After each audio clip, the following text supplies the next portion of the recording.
based on the novel of the same name by... Yeah, I'm not even going to attempt that. Shadows of Forgotten Ancestors is a Soviet-era Ukrainian film. I swear this wasn't done on purpose. They're randomly selected. That follows a young man called Ivan, who is madly in love with his next-door neighbour Marishka. Unfortunately, this is made just the tiniest bit complicated by a feud between their families that started when his father was murdered by hers. Pretty sure I'd thank her if her dad murdered mine. Ivan then leaves his village to earn enough money for their wedding dowry, but after Marishka falls into a river and drowns,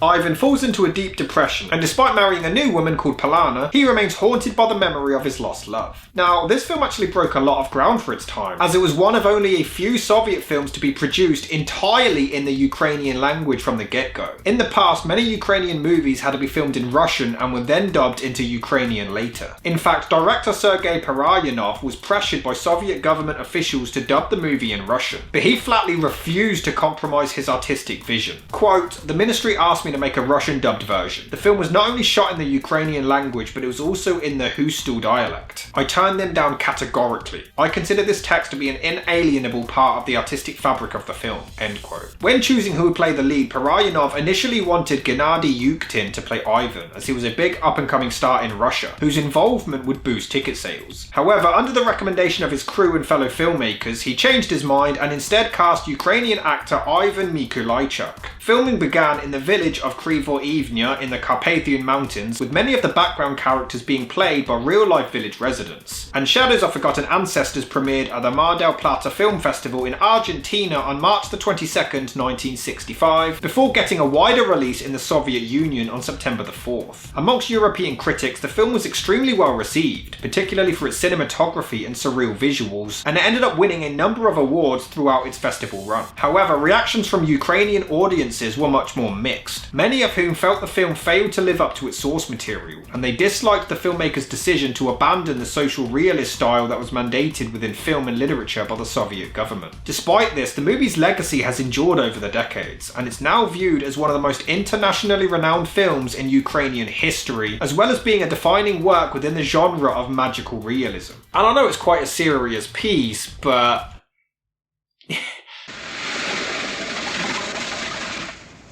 I do laugh at this edit. Poor guy. His brother isn't that bright though. He doesn't even attempt to move the tree, just yanks at his body instead. Wow, he killed the cameraman. Bit rude. Bit rude. The film does have a mesmerizing vibe to it. Some weird camera direction, but it definitely holds an entrancing atmosphere.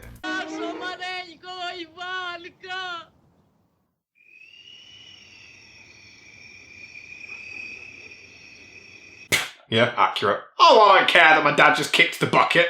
Go! Although the singing in the background does grow quite tedious after a while.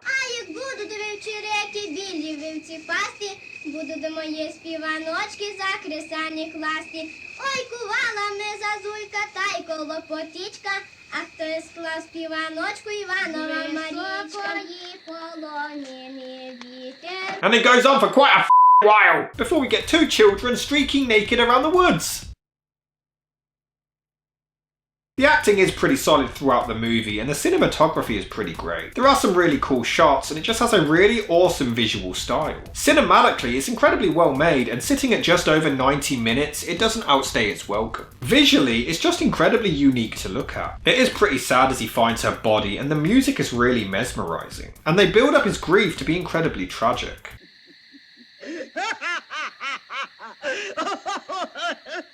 Her laugh doesn't even match her face. Her mouth barely opens!